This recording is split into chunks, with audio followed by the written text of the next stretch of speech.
Hello, everyone. Thank you so much for joining us here tonight for the first session of the Bison Transport Sport LeadHERship.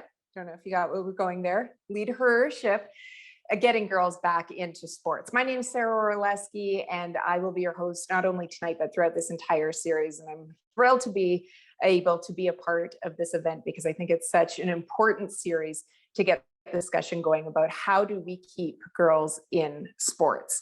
To briefly introduce myself, for those that don't know, I am a sports broadcaster with TSN, and when I'm not, I'm based in Winnipeg, and when I'm not reporting for SportsCenter, I'm usually on the sidelines of the CFL game or the host of the Jets on TSN. This topic means a lot to me for a variety of reasons. Obviously, I spend my life covering sports and in this field, but I also spent years playing sports growing up. I coached volleyball at the junior high, high school, and club level many years ago, but loved it. And I have a preteen daughter as well. So this is a topic that really resonates with me and that hits home. Right. This series is going to bring together inspirational leaders from all areas of sport to tell their personal and professional stories, offer valuable advice to us all and guidance, and share practical tips that participants can use both on and off the field of play. So welcome to all of our attendees, and in particular, our friends at Bison Transport. We're excited to have all of you with us tonight. Sport Manitoba, in partnership with Bison Transport, aspires to increase female engagement in sport.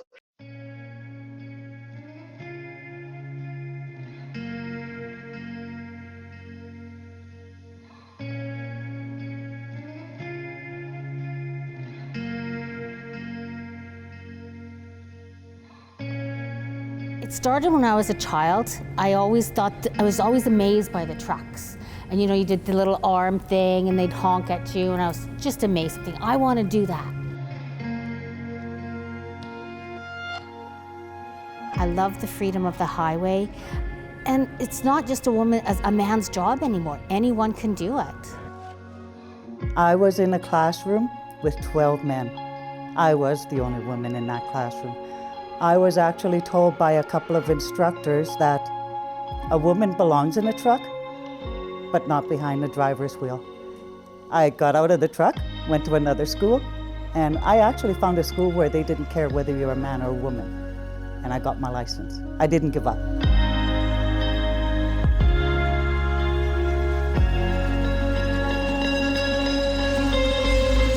Girls can do anything they put their mind to. I would say just do something you love.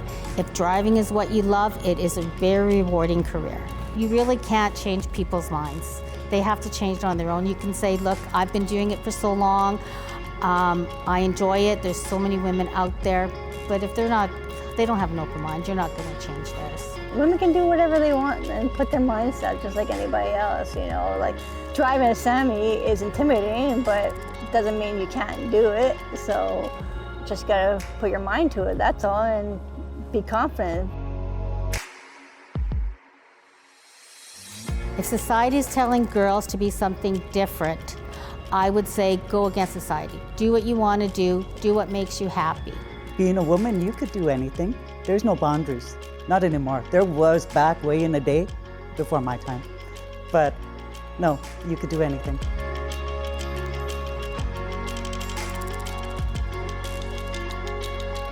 The only person that's going to stop you from doing it is yourself. So it doesn't matter what society says. If you want to do it, then you do it.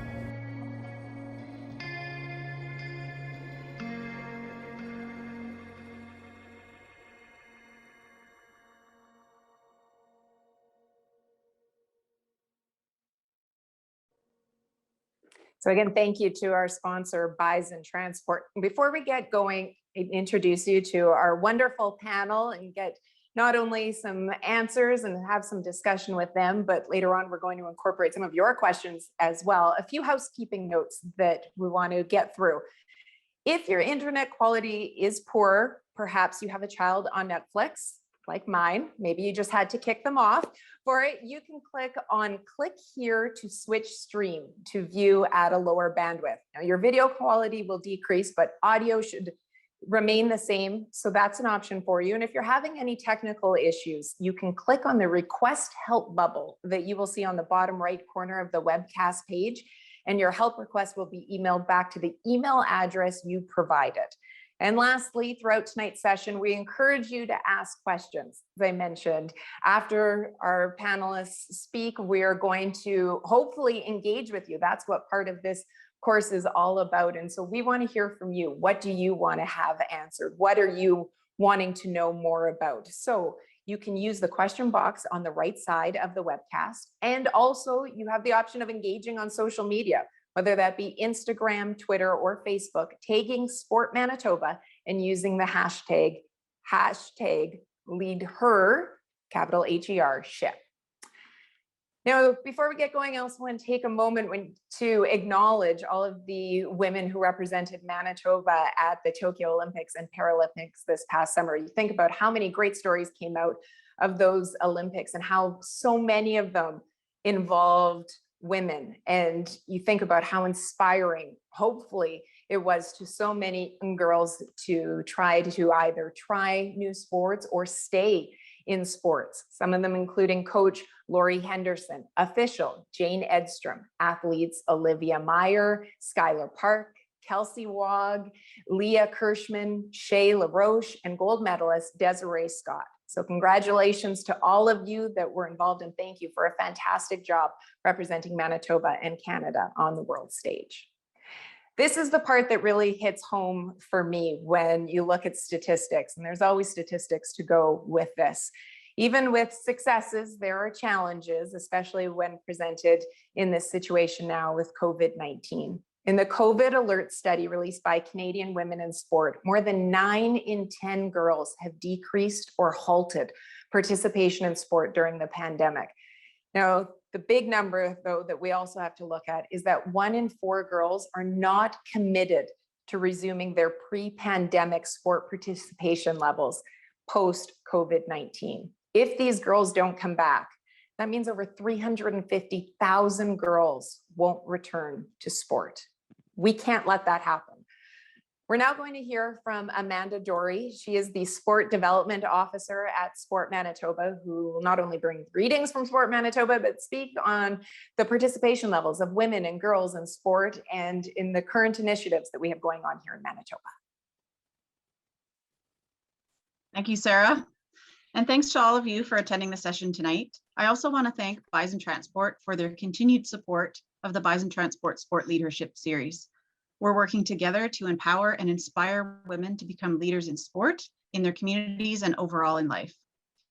And it's thanks to your support that we can host an event like this to connect directly with women like the ones we have here tonight, who can make a difference in their own lives and for the women and girls they teach, coach, and work with. At Sport Manitoba, we fund and plan sport programs to promote the development of vibrant citizens and a thriving sport community in Manitoba. We understand the importance of working towards gender equity, and we coordinate and fund a number of initiatives that help us put that into practice. I'll just name a few. Sport Manitoba Coaching's Female Mentorship Program pairs passionate female coaches as mentees with experienced female mentors. In the program's second year, we have 8 female mentors working with 8 up-and-coming female coaches. In the program's second year, we have 8 female mentors. We will continue to offer this program on a yearly basis so we can support more females on their coaching journeys. If you're interested in participating, you can learn more at sportmanitoba.ca/coaching. Sport Manitoba also has a number of grant and funding opportunities, including the Women to Watch grant, which is a $500 grant awarded 3 times per year to female coaches, athletes, or officials to assist them in their sport development. The Women in Sport Supplemental grant provides financial assistance to women who have childcare expenses which limit their ability to attend professional development opportunities. Sport Manitoba is also participating in the Canadian Women in Sports Gender Equity Playbook program. This 3-part program will guide our organization's leaders in making more equitable decisions. We have completed the Gender Equity in Sport assessment and are in the process of developing an action plan based on the recommendations provided in the consultation process. Our plan, our newly developed gender equity vision, will help guide us in our commitment to gender equity in sport. To give you some perspective as to Manitoba's gender scope, we have some self-reported demographics that are provided by our provincial sport partners. In 2019 and 20, there were 4,993 female coaches and 13,934 male coaches. 26.3% of that total were female. 53,010 female athletes and 92,073 male athletes were reported by our sport partners in 2019 and 20, 36.5 of that total being female, 36.5%, sorry. And then this past year in 2020-21, our sport partners provided information for coaches, officials, and female athletes. There were 3,530 female coaches and 10,758 male coaches reported. 24.7% of that total were female. 1,496 female and 4,240 male officials were reported. 25% of that total were female. And lastly, 42,340 female competitive athletes and 74,947 male athletes or participants were reported. That is 36.1% of that total being female. So we hope that with new initiatives and support for female coaches like the Bison Transport Sport Leadership Series, we can work to close this gender gap. Thank you once again for attending tonight, and I'll turn it back to Sara. All right, thank you so much, Amanda. As we get going now, let's take the opportunity to meet our guest panelists this evening. Here they are. Hello, my name is Helen Kasdorf. I'm the Vice President of Strategic Business Integration at Bison Transport. Dr. Adrienne Leslie-Toogood has spent the last 3 decades competing and consulting at the highest levels of performance, specializing in creating human-first, brave spaces. Adrienne is a licensed psychologist and adjunct faculty at the University of Manitoba. Dr. Toogood's clients have ranged from individual Olympic medalists, teams and coaches, to PGA Tour winners, Grey Cup winners, and world champions. She is currently the owner of Toogood Consulting and the Director of Sports Psychology at the Canadian Sports Centre Manitoba, working at the individual and system team level.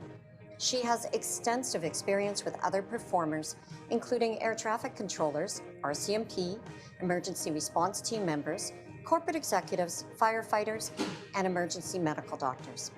Mackenzie Zacharias is a kinesiology student at the University of Manitoba and a Curling Canada Next Gen athlete. She's competed at the provincial, national, and international levels, and most recently won gold for Canada at the World Junior Curling Championships in Russia. Her team has now transitioned to the women's division and are currently ranked 11th in Canada. Her team has set their eyes on the Olympic qualifiers and are preparing to compete in the Olympic pre-trials later in October. Sara Zacharias. Sara Zacharias is entering her 8th season with the Balmoral Hall Blazers and 5th season as Director of Hockey and Head Coach. She was a graduate of the program in 2008 and went on to play NCAA Division I hockey for Niagara University. In 2019, Sara led the Blazers to their first JWHL championship in program history. She has worked with U18 Team Manitoba for multiple seasons, and in 2015 helped guide them to an impressive showing at the national tournament where they won silver. In 2019, Sara was selected to represent Hockey Canada as part of the Women Master Coach Developer Program, and in 2021, she was invited to join the National Hockey League Coaches Association in their Female Coach Development Program. Welcome, everyone.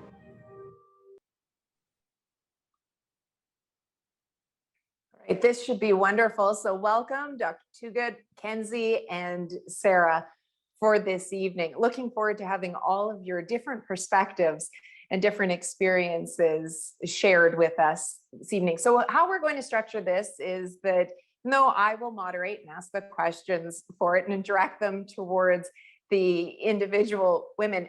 Please, any of you, if you have something to comment on or something to add to it, please feel free. We want this to be a conversation going on between the four of us, that again, hopefully everyone watching at home is able to be engaged.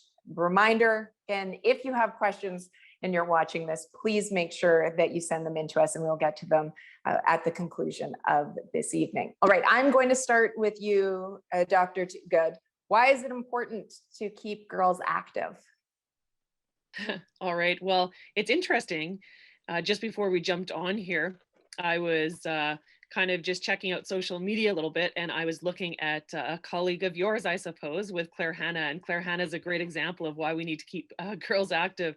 I worked with her on Team Canada Volleyball many, many years ago, and she had a passion for broadcasting. And she, now is, living her dream, and has just secured a position with TSN.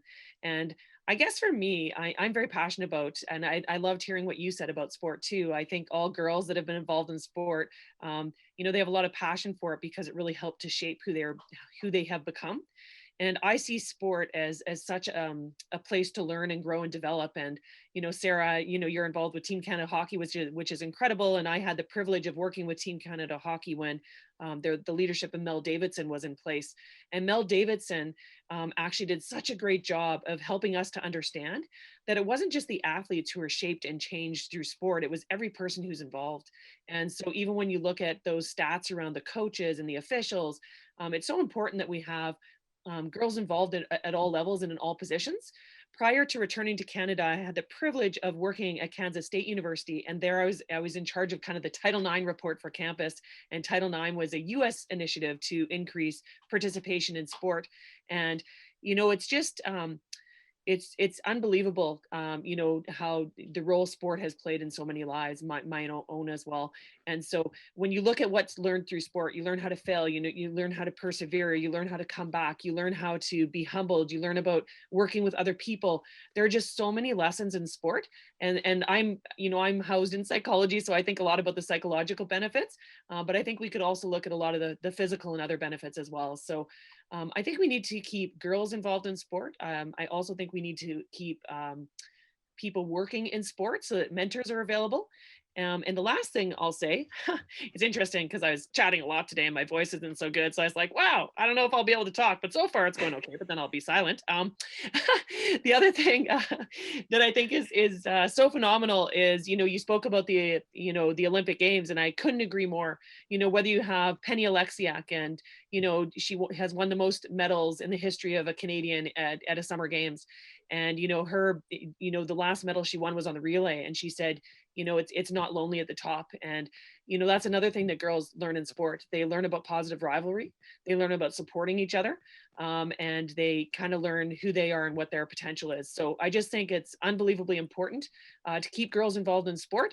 And I have said for a while that, I admire the youth and how they've handled this global pandemic, because if I was, sport was my life. It's the reason I went to university. And man, if it was my first year of university and you told me I couldn't play, I don't know if I would have stayed in university.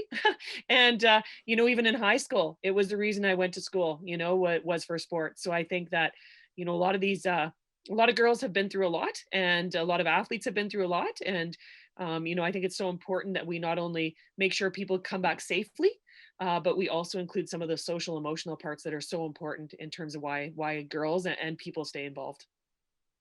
And Sara, that's something that you're dealing with. I mean, as a coach, you look at all the different levels. It's not simply, putting that team on the ice and getting them to perform. There's so many different levels that you need to deal with as well. And as a coach, the team sport, which I think is so wonderful and brings with it, its own dynamics, like Dr. had mentioned, that are different than what you would do if you were in an individual sport. And there's such benefit to playing team sports for girls as well. What are some tangible ways that in your mind we can increase the involvement of women in sport and keep them, just as important, keep them in sport? Oh, that is such a great question, but it's also a very loaded question because there are so many different tangible metrics that we can use to start increasing the involvement of women in sport, and then retention, keeping women in sport. From my own personal experience coming from the hockey world, some things that we can start to do at a very grassroots level, which will, affect the majority of the population. And then over time, it leads up to the higher levels. So I think sport is kind of a triangle, right? You have your elite level, your Olympians, your world champions. Those are at the top of the pyramid. But there's multiple levels below that you need to first face and get to in order to proceed to those next levels. And the grassroots, where we begin our hockey careers, or our sports careers, I should say, that it really has a great impact on the amount of young girls that will be able to be successful there and move on to the next level. So starting from grassroots, hockey needs to be, or sports, sorry, I should say, I'm always going to draw back to my knowledge, which is hockey. So I apologize if I refer to sport in just hockey, but from a young age, getting girls involved in building confidence first, and the added value of fun. So coaches taking away that idea of winning at all cost, or being potentially negative to young athletes at a very formidable age, but instead focusing on building their confidence, and building trust with your athletes. Women especially, I know all of my players would skate through a wall if I asked them to, because they know that I value, respect them, and we have built that trust together. And that takes time. That doesn't happen overnight. And as a coach, you have to fully commit and believe in your athletes for them to believe in you.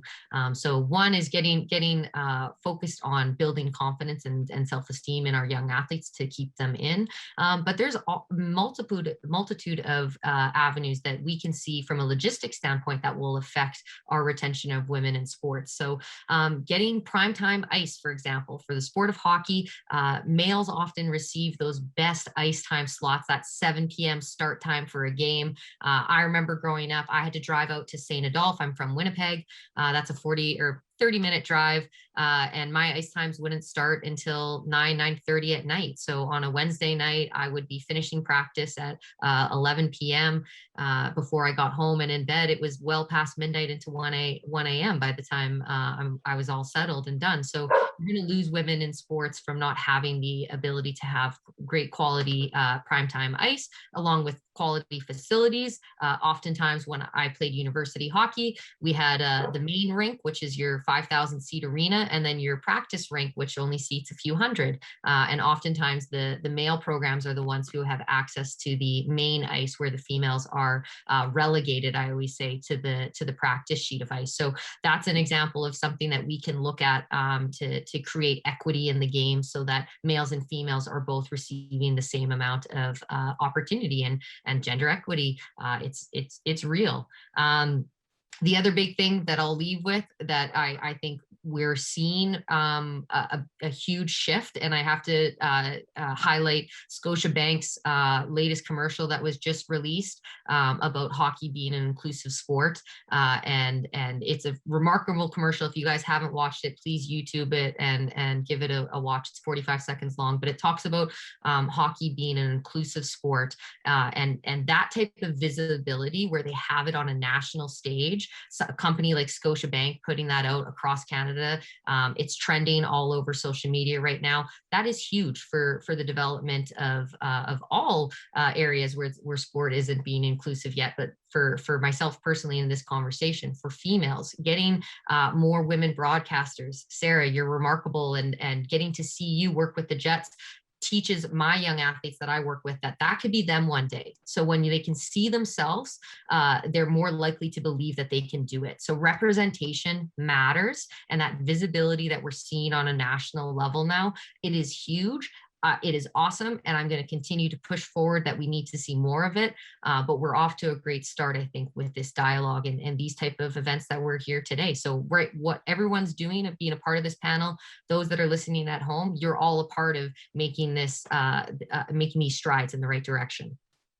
I think it's interesting what you say, because I do think that there's been a real emphasis on trying to make sure that that idea of representation is out there, and that there's been such an emphasis on it. And I don't know if I really realized how important necessarily that was until recent years. And, when you speak about, from my perspective of being in as a sports broadcaster, people would talk about, I'd sometimes have people come up to me at Jets games, my daughter loves watching you, or my daughter wants to do your job when she gets older, hopefully much, much older, because I'm not ready to give it up yet. But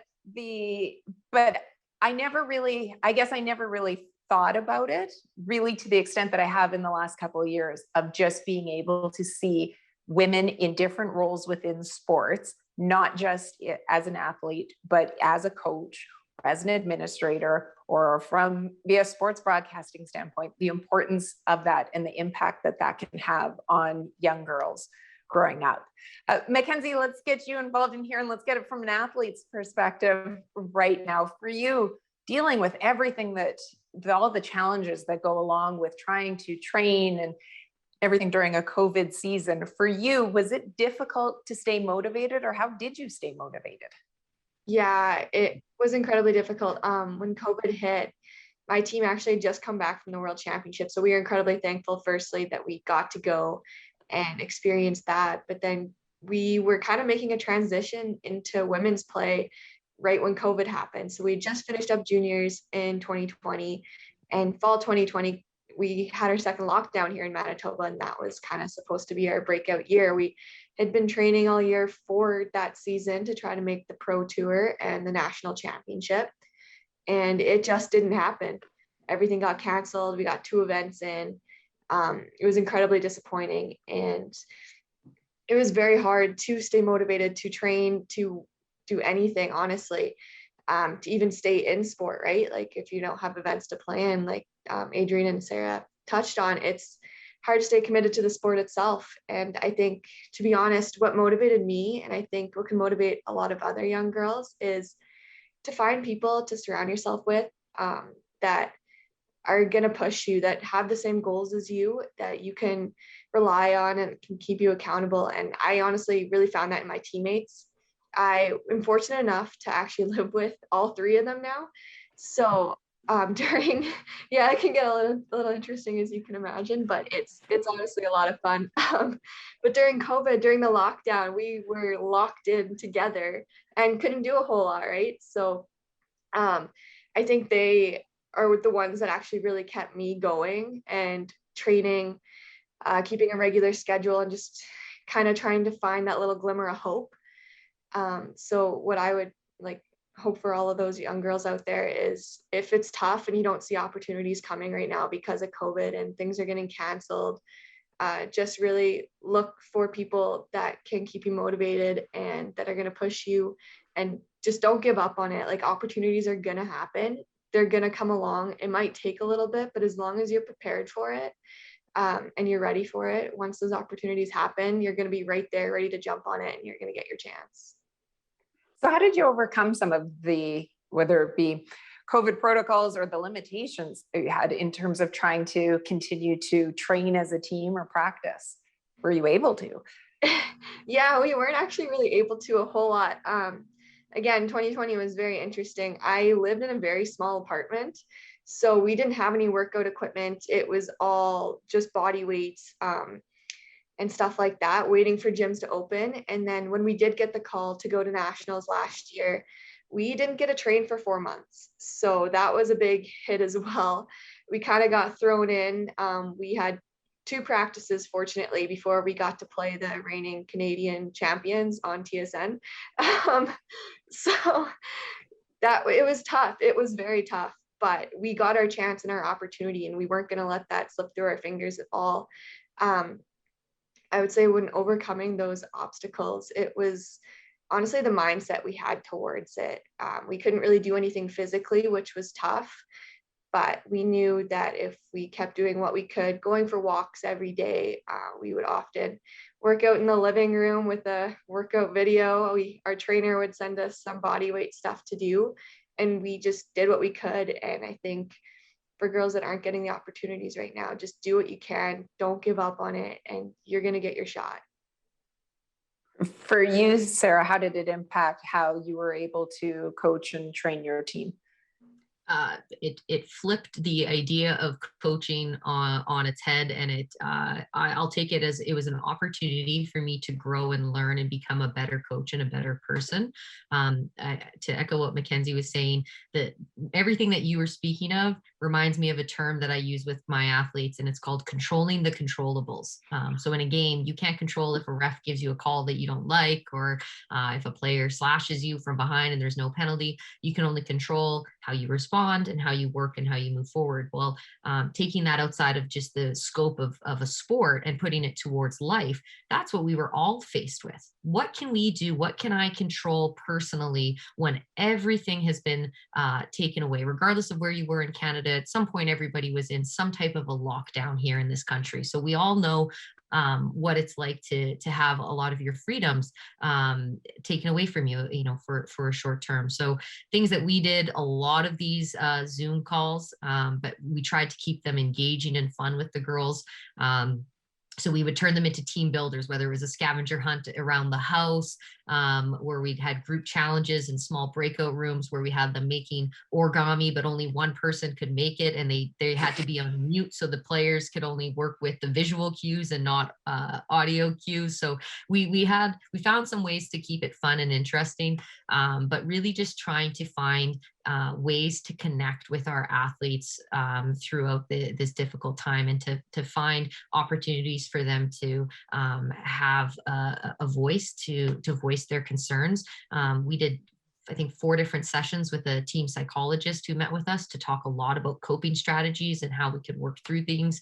We talked a lot about positivity and what could we do to impact our neighborhood and community around us. So we did an activity where our girls painted rocks and then hid them around the playgrounds for kids to find, or we painted signs that we put in our windows.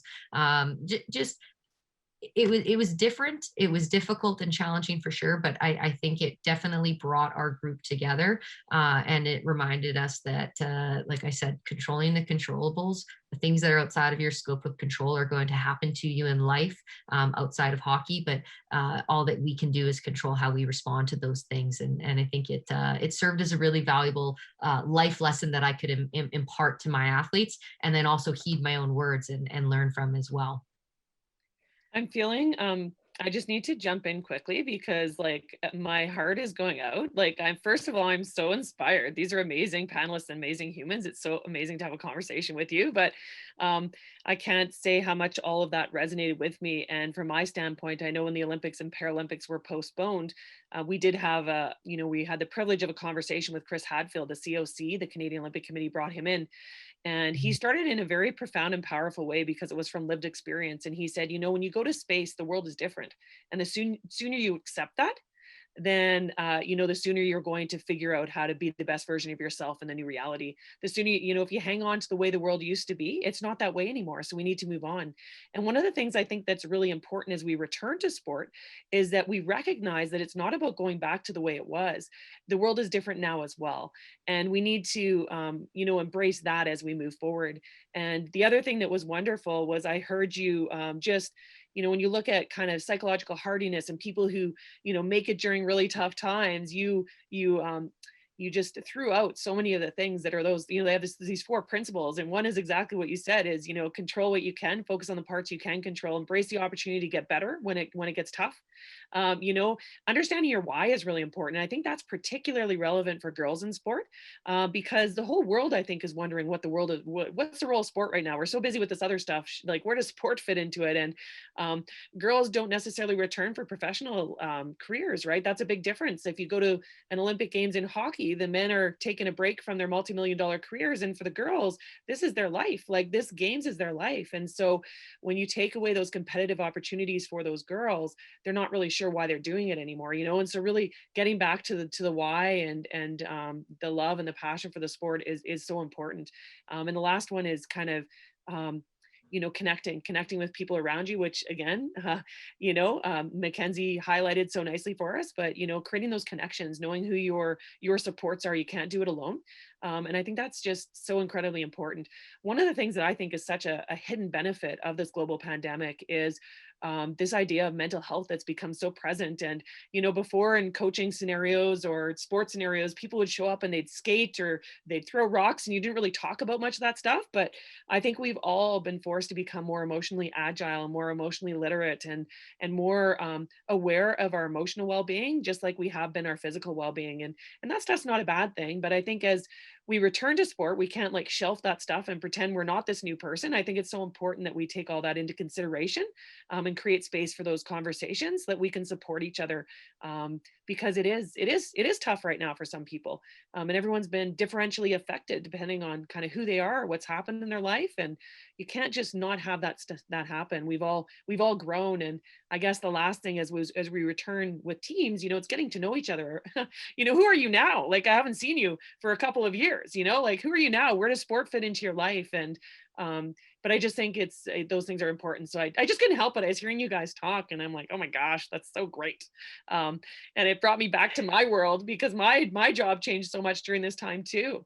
We had a group where we had people from all over, just we called it Terrific Tuesdays, and we did things that like you were talking about, where we just got together and supported each other and had great conversation. But man, you made the community better with the things you did. So, no, that's incredible, creating meaning and impact. So that's what sport's all about. So I love that you lived that even when it was tough to do. When just continuing with what some of the topics that you were and angles that you were talking about, Adrienne, for when you're looking at things now, what are you seeing in terms of the impact that this pandemic has had on girls specifically in sports? I mean, we heard the numbers earlier about the fear of the number of girls that might not return, but just what are you seeing so far? Yeah, and for me, I know I love the Sara had that continuum, and so for me, I'm a little bit different because I spend so much of my time up here at this top part, and I don't know if it's differentially between males and females. We happen to have a lot of female athletes in Manitoba. Yay, Manitoba. But certainly, from a sport perspective, I've definitely seen a lot of broken hearts, a lot of, just really devastating situations and really strong emotion. And I think that, people have had to really work through some of that so they could re-engage with sport and re-engage with the community. I think when I look at, it's tough as females grow, it's tough to keep them engaged in sport at the best of times. Because I think that there's a lot of socialization, there's a lot of other opportunities. And I think with COVID, when there's a complete break from participation in sport, they find other things and it's tough to re-engage. But I actually think in terms of that, that maybe even Sara might have some great thoughts about that, because maybe she's more in the field of play with some of those athletes. Yeah, I mean, again, I'm also at the top of that pyramid, so to speak. So I'm not so much engaged in the grassroots level of the game, but I absolutely, I think, am seeing the similar trends to what you're addressing there, Adrienne. And it's definitely concerning, and why we're all on this call is we want to keep our females in sport, and I feel like if you're persistent and if you have a goal in mind, persistent people find a way to achieve that goal. I always we do quote of the day at practice every day, and quote of the day today at practice was dreams don't work unless you do. And it's a simple term, but if you have this goal in your mind and this aspiration that you're trying to attain, if you're persistent with it, you will achieve that goal. I wholeheartedly believe that with almost anything in life. What we're seeing, though, is a lack of opportunities for females to be at that starting line just as often as boys are. And I think that's where this term equity comes into play.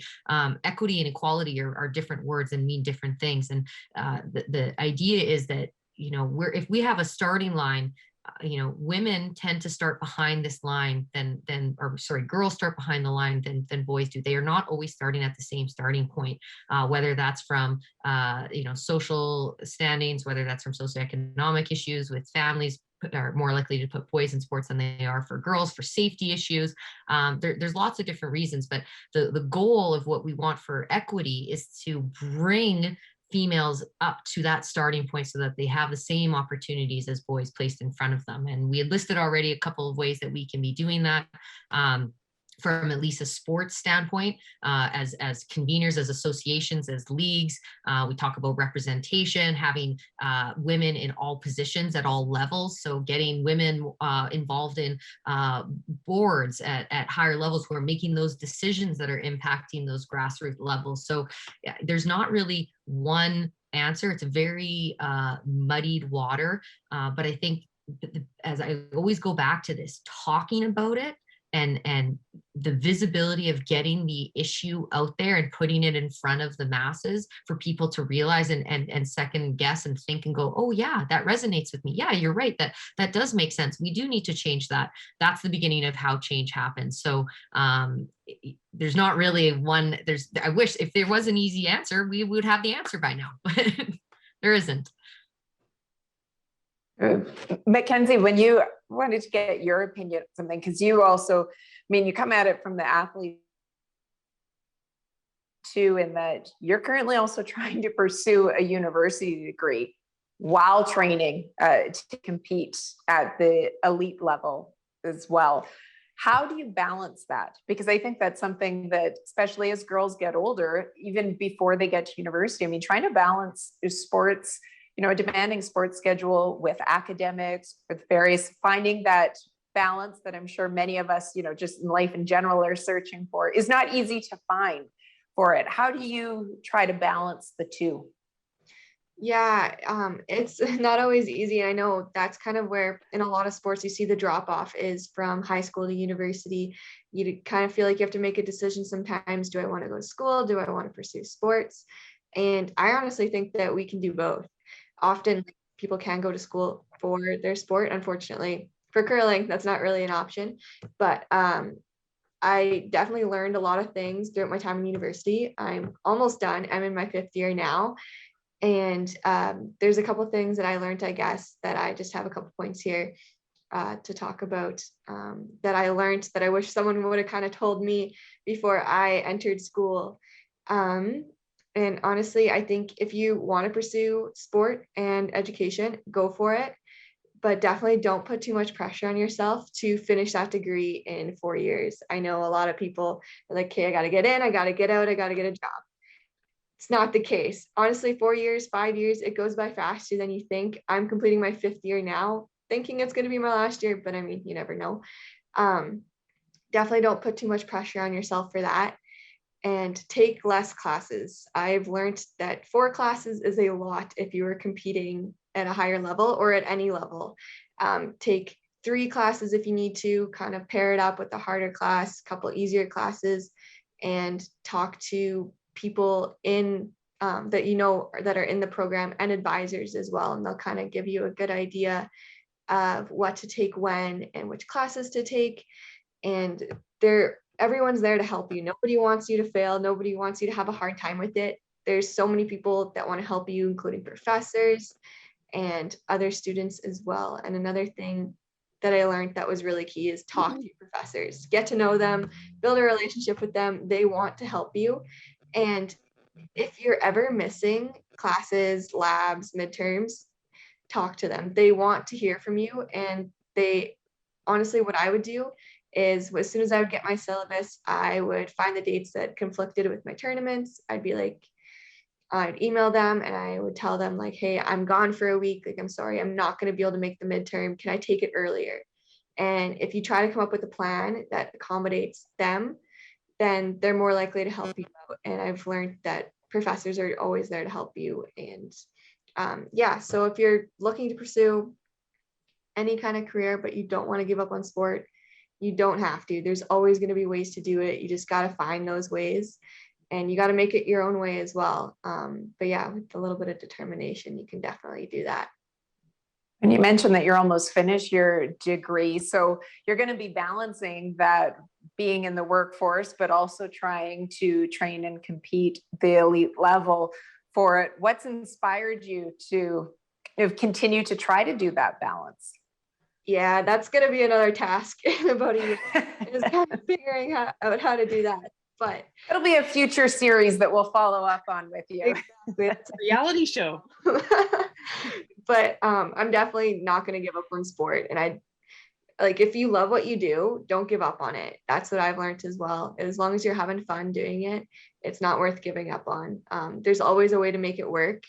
And I'm going to try to figure that out as I try to make a living and play sport at the same time, because my sport, unfortunately, you usually can't make a living while doing it, which I find is an issue with a lot of women's sport.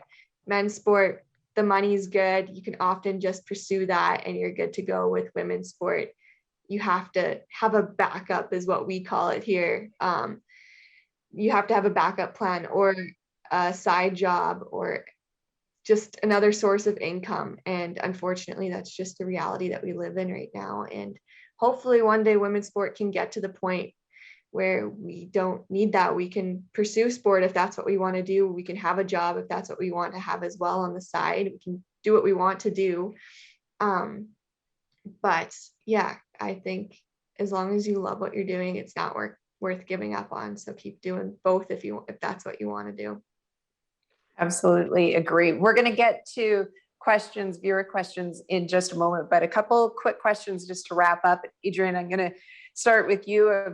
What are some of the barriers and challenges? Because this question goes along with the one I'm going to ask Sara next about keeping girls in sports.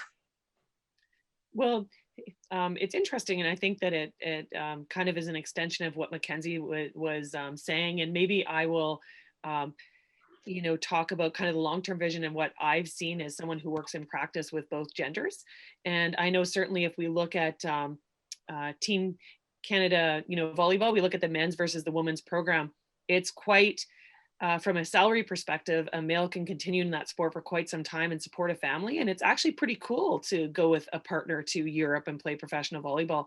I had women in the same position who had the opportunity to play professionally. And, there were two parts that were challenges. One part was that, that you don't earn kind of money that will sustain you for your lifetime. And the other part was it's not quite as cool for a male partner or, to come and follow a female to Europe to play professional volleyball. It's just not as accepted. And, a lot of women, sometimes make choices about partnerships and families and those things, which is interesting.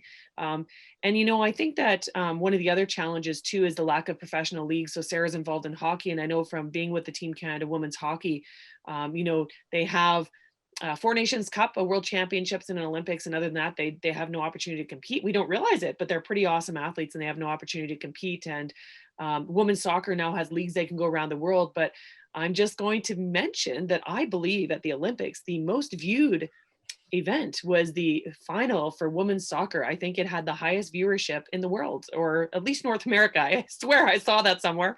And I know that, if you look at Christine St. Clair, talk about role models, unbelievable human being. And, you hear her desperately asking people to support a women's league and pointing out that men's leagues don't always make money either, but we need someone to step up and fund. And you look at the model of WNBA, the only reason it survived was because the NBA, helped to fund it so that it could be develop role models for young women. So, I think that those are some of the really large, as I think as Sara alluded to, they're not easy issues, but those are some of the realities. It's not funded. And the last thing I'll mention is, if you look at the Jets, I believe the Free Press has 4 reporters that work full time to cover the Jets. If you had 4 reporters to work full time and cover some type of women's sport, I know it's always chicken and egg, but I swear people would think it was cool, and I always, even having worked in the NCAA, even coming back to college sport in Canada, I would speak to administrators and say, hey, you just have to make it a party, and cover it and make it sound really fun and everyone will get involved. But again, it's chicken and egg. They're like, show me the money, then we'll cover it. But, sometimes we have to be willing to invest in it so it becomes part of our culture. And so I think that those, again, are really huge problems, but we're solving the world's problems. So I just thought I'd throw them out there. Well, and I do think you mentioned the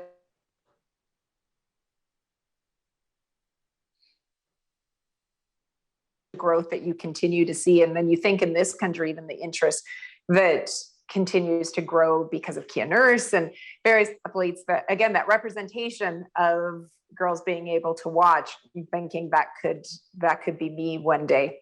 for it. Sarah, okay, so here's big picture again, since we're solving all of the problems here tonight. 5 to 10 years from now, crystal ball for you.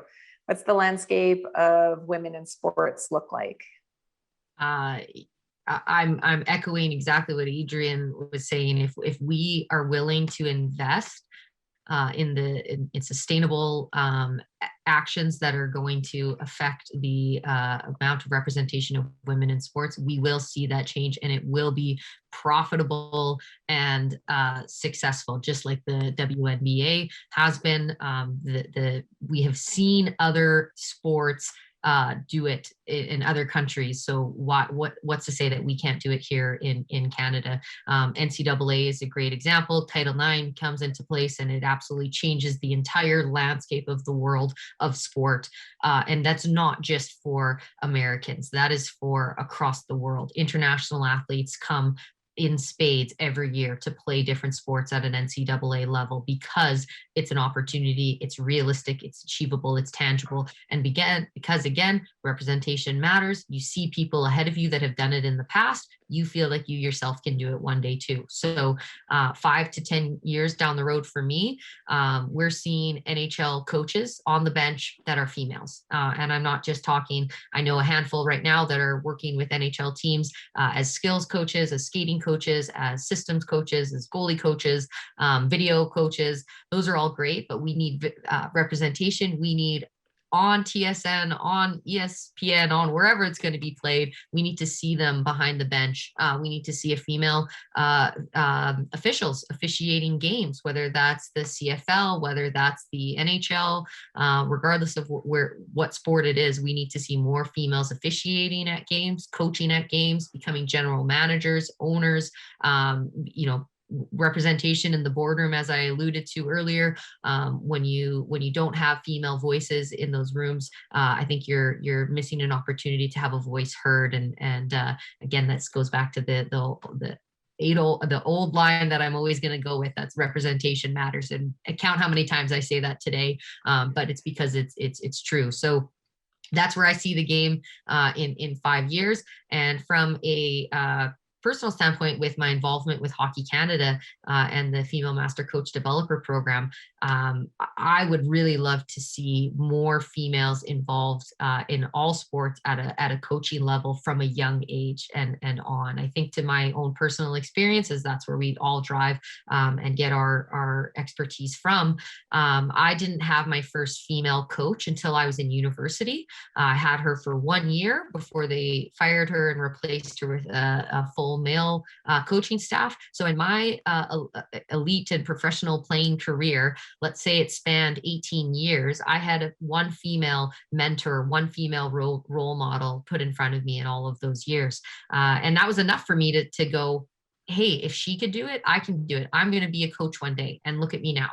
And I think to all of the females that I've had the privilege of working with, and how many of them have said, I mean, maybe some of them want to be coaches. I hope all of them want to become scientists and doctors and other great things too. But there are for sure girls out there who have seen me as a coach and gone, that can be me one day. Like I said, with you, Sarah, and I think of, Cassie Campbell, Jennifer Botterill, there's countless other incredible women that are being represented and shown to a public stage. And that it truly does make all the difference. And so hopefully in 5 years, there's more coaches like myself coaching the elite female game. There's more coaches that are working at a grassroots level with their daughters instead of just dads coaching with their daughters. So it's just more involvement, more representation at all levels, and hopefully maybe a professional women's hockey league. That's my cherry on top, if I can get that. The Canadian Secret Dream Gap Tour, it's incredible what they're doing for the women's game of hockey right now, and it's a movement that has seen a lot of it's a snowball that's happening, and I can see it's picking up traction. So hopefully the NHL can get on board with that, and similar to what the NBA has done with the WNBA, create a sustainable league for women hockey players here in Canada and in North America. Fingers crossed for it. All right. We are going to be, I want to thank the three of you, but you're not done yet. I'm not letting you off the hook already for it. There's still more to come. We've got some great questions that you audience have sent in to us. So I'm going to pick your brains a little bit more for it. But first, let's take a quick break with Bison Transport.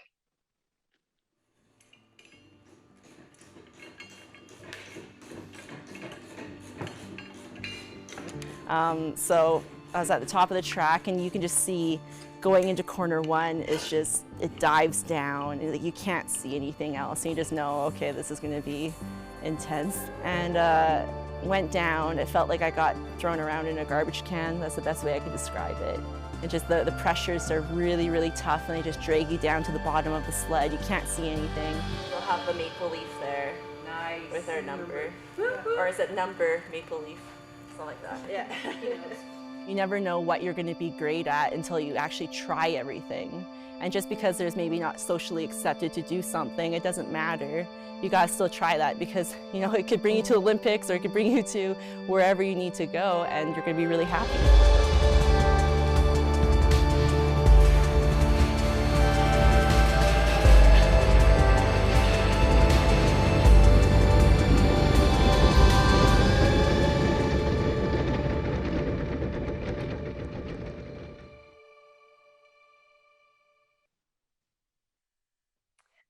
So my thinking for the way to do these questions is that, and we're going to try this out for the first one, see how it goes, that I'm going to just, we'll see how it goes. But I think that the three of you have so many interesting perspectives for it. So if there's a question that particularly resonates with you, please jump in there. I'm just going to throw it out there. And if any of you want to chime in on it, for it. The one question that we got were, what are some strategies you suggest to increase the participation of female youth in athletic programming?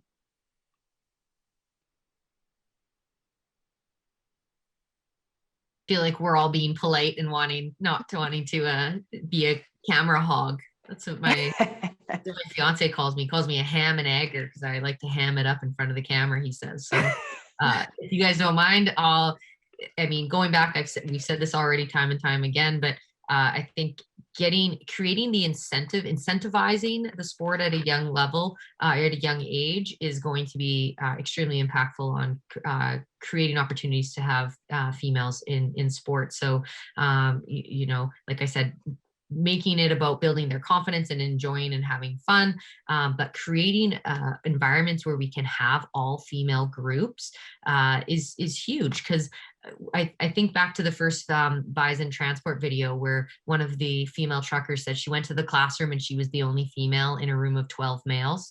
And then the teacher or somebody said to her, women don't belong in the driver's seat. So she went somewhere else where she was accepted.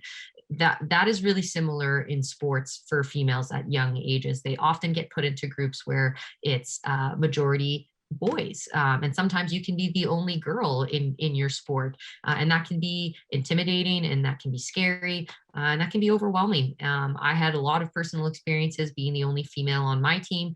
Some of them were great, some of them not so great, but I think that if I had if I, in a perfect world, had the opportunity, I would have loved to have been alongside my own peers as young females from the youngest age possible moving on. And we're seeing it more and more. There are opportunities now for female, specifically for hockey, to play on an all-female team, when they're 8 to 10 years old. But even if we could get that at a younger age, how amazing that would be. So I think that the more that we provide those opportunities to have female-only clinics or female-only camps for athletes, the more that they're going to be utilized. Again, going back to what Adrienne said about the chicken or the egg, they're saying, show me the numbers for us to be able to do it. Well, I think if we do it first, the numbers will follow. Yeah, I 100% agree. I know I've done a lot of coaching actually in softball as well for my town. And I started coaching at the under 10 level, and we had an all girls program, and it was absolutely incredible. These girls were able to come, and they honestly just had a blast, which at that age that's what you want to happen. That's what's going to keep them coming back year after year, is having fun. If they're not having fun at 10 years old, they're not coming back. So I think that's so key, to have an environment where they can make some friends, learn sport, get physical activity in, and just make them want to come back year after year. That's got to be the goal. I love that. And the only thing that I'll add is I think the STEM programs have had similar challenges with increasing female engagement, and they've done a lot of research. And the one thing they found is just the real importance of feeling like you belong, and feeling a sense of connection. And I think that too often with that young, talented girl, we'll promote them, we'll put them with older kids. And I think, again, we need to consider that importance of connection, and, have them feel like they belong, have them with friends. And I think that's incredibly important, because if we want them to develop into and reach their potential, they have to stay in sport. And so I love what both of you have said. And I'm just going to chime in that this is just coming from a mother's perspective for it, that one of the things about trying to get girls involved in maybe different sports and trying it. And I appreciate that not all sports are able to do this, just it's cost inhibitive, or with maybe the safety or the equipment that's involved. But my daughter tried, this was several years ago now, a lacrosse program. And what it was it was a 4 or 5 week program once a week. And it was just in a gymnasium, the community club. And it was to introduce kids, boys and girls, to the sport of lacrosse. It was inexpensive. It gave them a taste of what the sport was like and really introduced them to it. And there was no obligation beyond that. It was just, that idea of almost a mini camp.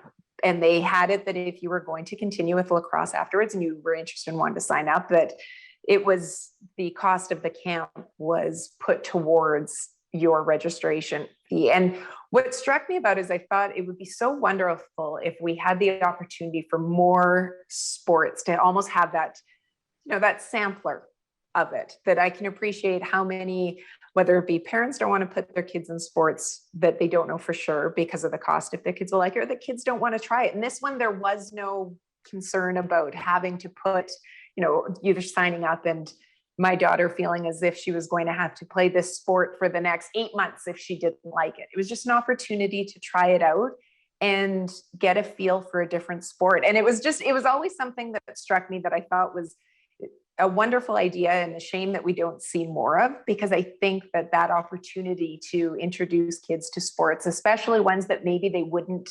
necessarily either be exposed to or be interested in otherwise, that this gave them a great opportunity to learn more. So that's just from a mom's perspective for any coaches or administrators that are watching out there, just that I think that it was a great way to, again, expose to different sports. Now, this one, Mackenzie, I'm going to ask you this one actually for girls that are focused, young girls maybe that are focused more on the pressures that parents put on them. And actually, Sara, maybe you experience some of this or hear about this with some of your players as well. How would you encourage young girls who maybe, are concerned about the pressures that their parents put on them with respect to playing sports?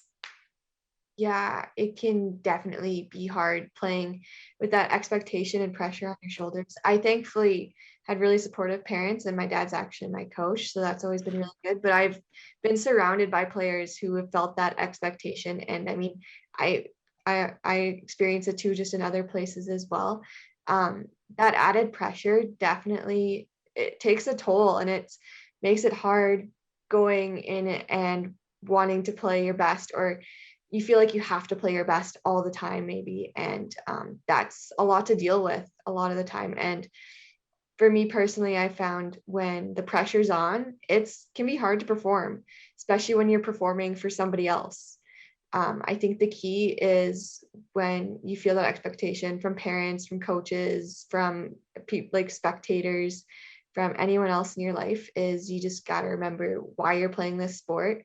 If it's not for you and not for your teammates, if that's not the reason why you want to be out there competing, then I think you got to take a step back and just really understand and why you're playing this sport. If it's not to have fun, then maybe find another sport, or just reevaluate. And I think that's got to be the key in everything here, is you got to have fun with it, and you got to play. No pressure, play for yourself, play for your teammates. Don't play for anybody else.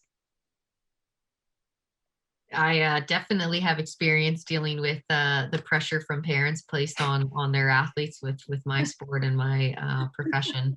And I can say I am not a mother yet. And so I'm speaking not from a place where I understand what it's like to be a parent, but my best guess is that as a parent, you are living with your heart outside of your body. And your love for your child is of course endless, but it also comes with these pair of fantastic rose-colored glasses where everything that your kid does is incredible and amazing, and they can do no wrong. And that gets really challenging as athletes come to a higher and higher level, because when you're really good at a young age, you're kind of that big fish in a small pond. But as you go up the scale, it gets harder and more competitive, and that can create environments where pressure becomes too much for whether it's the parent or the player to handle. So what I do with my athletes personally is I try to give them the tools to work with themselves, to have the confidence to have those type of conversations that may be difficult with their parents, but they're ready for. At that age that I'm working with my athletes, they're between 15 and 18 years old. They're starting to create that independence already in their life, just in the period of the stage of the life that they're at. They're creating a little bit more separation from mom and dad or whoever's looking after them. And that can be really difficult and challenging. But I think as long as you're open with your dialogue and your communication about, what you're feeling, what you would like to hear from your parents, what's the support that really works and resonates with you, whether it's changing from, for myself personally, my dad, he loved analyzing my games on the drive home from hockey and just going through play by play of everything, good, bad, and the ugly. And that worked for him, but it was still for me too fresh in those moments right after a game. So I got to the point where I had to, back in my playing days, say to my dad, "Hey Dad, nothing on the car ride home. Let's do it when we sit down at home afterwards for dinner or whatever. After I've had a time to decompress and compose myself, that's worked for me." So I think just creating the opportunity for my athletes to have a voice for themselves, to begin to have those dialogues with their parents about what that pressure looks like, how it makes them feel, and how we can work more moving forward to create a more accepting and supportive group for those athletes as they continue, because I guarantee athletes are putting more pressure on themselves than anybody else. They don't need any added pressure. So that's my advice, at least from a coaching standpoint. Unfortunately, not from a parent standpoint. So it's a little difficult as somebody who's not a mom. And also from a parent perspective.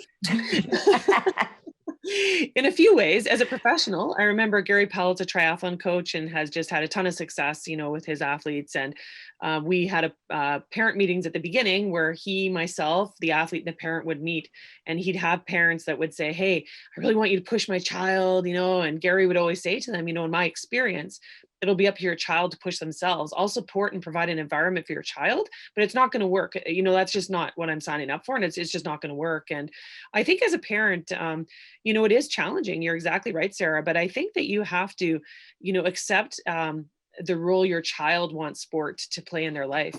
And someone just came home and my dog might bark. Oh my goodness. Okay.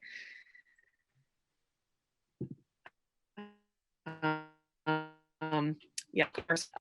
As easy as that sounds, it's difficult, and my daughter, I'm in high performance sport. My daughter's an incredible athlete, and she liked sport, but it wasn't her passion.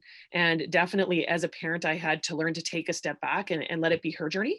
And, at an age where everyone's specializing and everyone was, and if you've seen me, I'm quite tall, so we're not small people, but she was a competitive gymnast. And in my head, I'm thinking, wow, you're going to be big.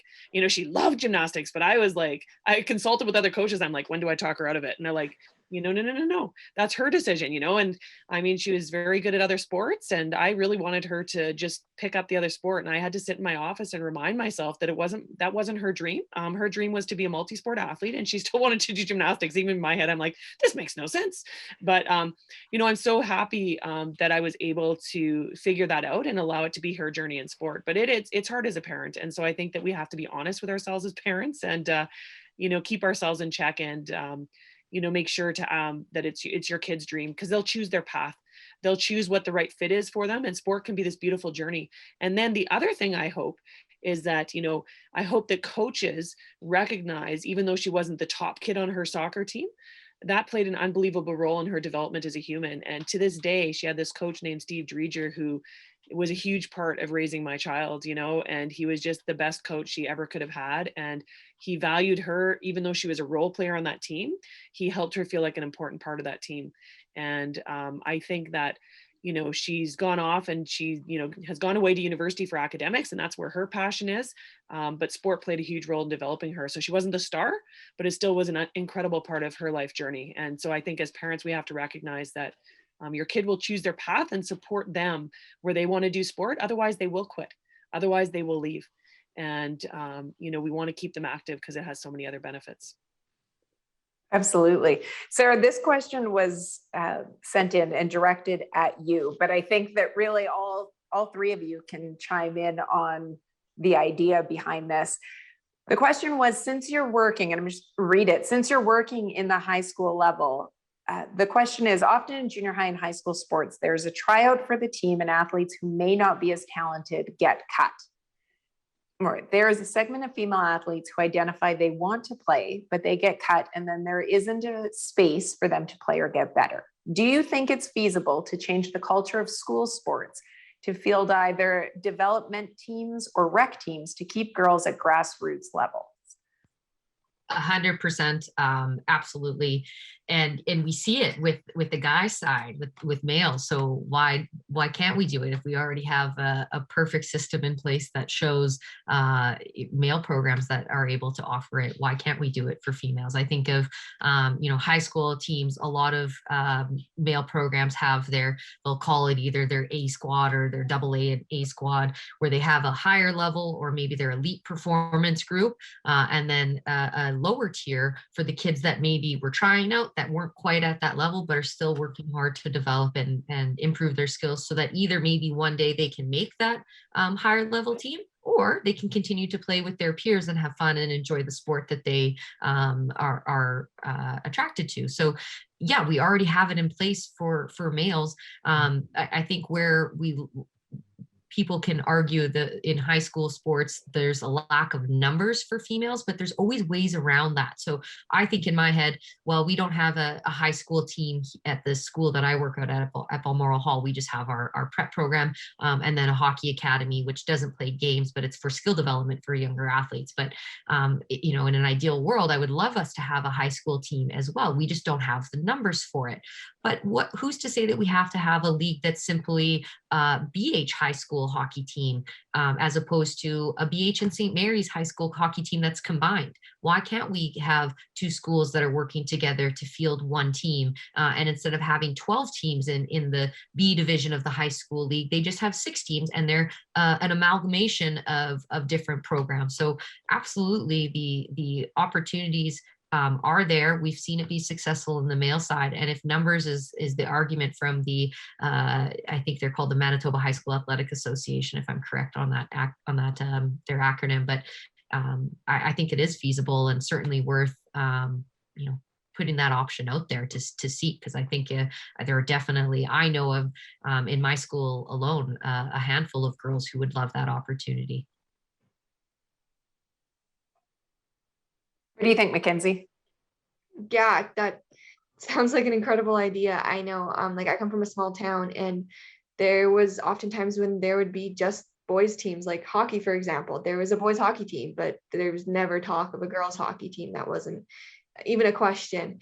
And I know numbers probably would have played a role in that, but I think if you give enough girls the opportunity to even potentially try out the sport in high school, you're going to get a lot of people who are just going to want to try a new sport and participate, and you never know what's going to happen. So I think that, and hockey's a growing sport for females in our town, and to not have a place for them to play in high school, but they can go watch the boys every Friday night instead. Like, it's not the same.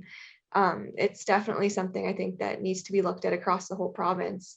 And it's like Sara said, there's a program in place already for males. Now we just got to make it for the females as well. It's there. We just got to do it. Any chiming in from you, Adrienne, to wrap things up? Just two quick comments. One is when it's not your reality, you don't realize what's happening. So when you had mentioned that, Mackenzie, about the no girls team and they get to go watch the boys, I will admit a little chip in my heart just sort of chipped off a little bit there. So that was hard. And I would say that parents' response to their athletes will support whether or not they're open to, being part of that B squad as well. So I think that, parents should support their child in being their best, not necessarily the best. And I think it's really important that, parents help that kid continue to strive, even if it's on the squad that the parent feels it's not on the squad the parent feels they belong on. All right. Well, I want to say, fortunately, that's the time that we have, and hear that there is great engagement from the audience and so many questions that I wish that we had more time to get to. But I want to say a big thank you to the three of you for being involved in this and having this discussion, because it's such an important one, and giving your perspectives on it. And then, of course, for all of you watching tonight as well, we hope that you enjoyed the first session of the Bison Transport Sport Leadership Series for it, and that you took away some valuable information, whether it be on different ways that we can engage athletes and keep girls involved in it, different ideas to get them involved, and just the perspective from an athlete, coach, psychologist, that it just the different ways that we can approach girls in sports and keeping them.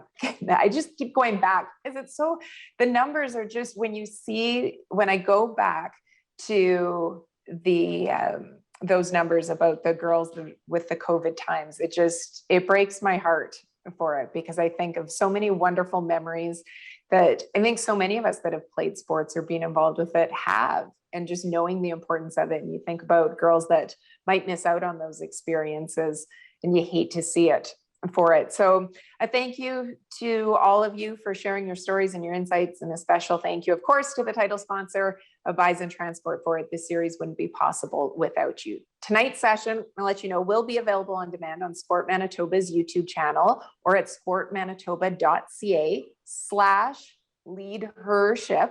And we hope you'll join us again November 10th. So the second session, a different topic for you. Second session of this series, we will look at building on the strengths of Indigenous youth, where we will learn from Indigenous female leaders in the sport and recreation sector. Also, don't forget, for those of you that didn't have your questions answered, don't forget to join us on Zoom for a networking session right now after we sign off. Take a short break, stretch, grab a drink, snack, check on those kids if they're around. The Zoom link can be found in your confirmation email or on Sport Manitoba's website. And thank you so much for joining us tonight. And of course, we hope to see you again in November.